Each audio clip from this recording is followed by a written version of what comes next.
Hello. তো দেখতেই পাচ্ছ আমি স্টেশনে আছি, আমি যাচ্ছি হচ্ছে ঘুরতে। আমাদের ট্রেন ছিল রাত্রি 10টা 15 দার্জিলিং মেল। তো আমরা ট্রেনে উঠে পড়ি সব বন্ধুরা মিলে, টোটাল আমরা যাচ্ছিলাম 8 জন।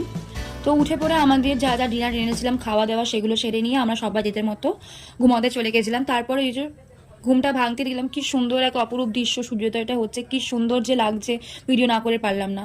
তারপর আমরা নেমে গেছিলাম জলপাইগুড়িতে। ওইখানে নেবে নাম এন্ট্রি করতে হবে।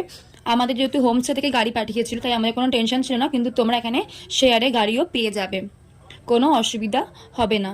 আমাদের হোমস্টের নাম ছিল হচ্ছে স্নো ভিউ হোমস্টে। তো আমরা গাড়িতে উঠে পড়েছি আমাদের হোমস্টের উদ্দেশ্যে। দার্জিলিংয়ের একটা অফবিট সাইড দাওয়াই পানিতেই হোমস্টে ছিল, স্নোভিউ হোমস্টে। তো দেখতেই পাচ্ছ রাস্তার চারিপাশটা খুব সুন্দর, সাথে ছিল বন্ধুরা, মানে সে এক আলাদাই কি বলবো মজা আনন্দ যাই বলো না কেন। আর তার সাথে চারিপাশ ছিল এই চা বাগানে ঘেরা। খুবই ভালো লাগছিল, খুব সুন্দর লাগছিল। তো এই মনোরম দৃশ্য দেখতে দেখতে দেখতে দেখতে আমরা চলে গেছিলাম আমাদের হোমস্টের উদ্দেশ্যে। দেখতে পাচ্ছ দূরে ওই পাহাড় দেখা যাচ্ছে। তো মানে মন ভরে উঠছিল একদম।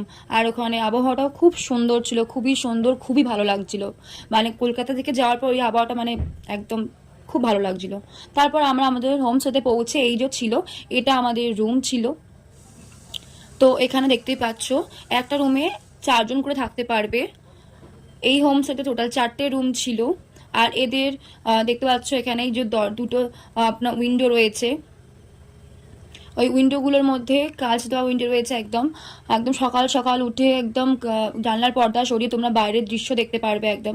তারপর এই যে দেখো আমাদের হোমস্টে থেকে এত সুন্দর বাইরের ভিউ দেখা যায়, মানে খুবই সুন্দর, প্রচণ্ড সুন্দর।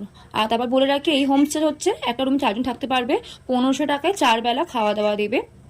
এদের ব্যবহার আচার খুবই ভালো। তো আজকে এখানেই শেষ, অন্য কোনো একটা ভিডিওতে নিয়ে আসবো।